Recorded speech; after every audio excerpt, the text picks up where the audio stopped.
June 14 ലോക രക്തദാന ദിനമാണ്. അന്ന് ഡോക്ടർ കാൾ ലാൻഡ്സ്റ്റൈനറുടെ ജന്മദിനമാണ്. പ്രശസ്തനായ ഓസ്ട്രിയൻ അമേരിക്കൻ ഫിസിഷ്യൻ. അദ്ദേഹമാണ് രക്തഗ്രൂപ്പുകളുടെ ABO സിസ്റ്റം കണ്ടുപിടിച്ചത്. രക്തദാനത്തെക്കുറിച്ച് പറയുന്നതിന് മുൻപ് രക്തചംക്രമണ വ്യൂഹത്തെക്കുറിച്ച് നമുക്ക് ചില കാര്യങ്ങൾ മനസ്സിലാക്കാം.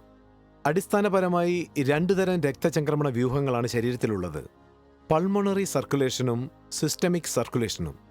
ഈ രക്തചംക്രമണ വ്യൂഹങ്ങൾ ഹൃദയത്തിലാണ് സന്ധിക്കുന്നത്. ഹൃദയത്തിന് 2 ഭാഗങ്ങളുണ്ട്, വലതുവശവും ഇടതുവശവും. ഓരോ ഭാഗത്തും 2 അറകൾ വീതമുണ്ട്, ഏട്രിയവും വെൻട്രിക്കിളും. അടിസ്ഥാനപരമായി പൾമണറി സർക്കുലേഷൻ ശരീരത്തിന്റെ മറ്റു ഭാഗങ്ങളിൽ നിന്നും രക്തം സ്വീകരിക്കുന്നു, അതായത് ഡീഓക്സിജനേറ്റഡ് അഥവാ അശുദ്ധരക്തം. പ്രധാനമായും 2 പ്രധാന ധമനികളിലൂടെ, സുപ്പീരിയർ വെനക്കേവയും ഇൻഫീരിയർ വെനക്കേവയും. അശുദ്ധരക്തം ഹൃദയത്തിന്റെ വലതുഭാഗത്ത് എത്തിക്കഴിഞ്ഞതും അത് പിന്നീട് പൾമണറി ധമനിയിലൂടെ ശ്വാസകോശത്തിലേക്ക് പോകും. ശ്വാസകോശത്തിലെത്തുന്ന ഡീഓക്സിജനേറ്റഡ് അഥവാ അശുദ്ധരക്തം ഓക്സിജൻ സ്വീകരിച്ച് ശുദ്ധരക്തമായി മാറുന്നു. ഓക്സിജൻ നിറഞ്ഞ ഈ ശുദ്ധരക്തം പൾമണറി നാഡിയിലൂടെ ഹൃദയത്തിന്റെ ഇടതുഭാഗത്ത് എത്തിച്ചേരും. രക്തം ഇടതുവശത്തുള്ള ഏട്രിയത്തിൽ എത്തിച്ചേർന്ന ശേഷം അവിടെ നിന്ന് താഴേക്കൊഴുകി ഇടത്തെ വെൻട്രിക്കിളിലെത്തും.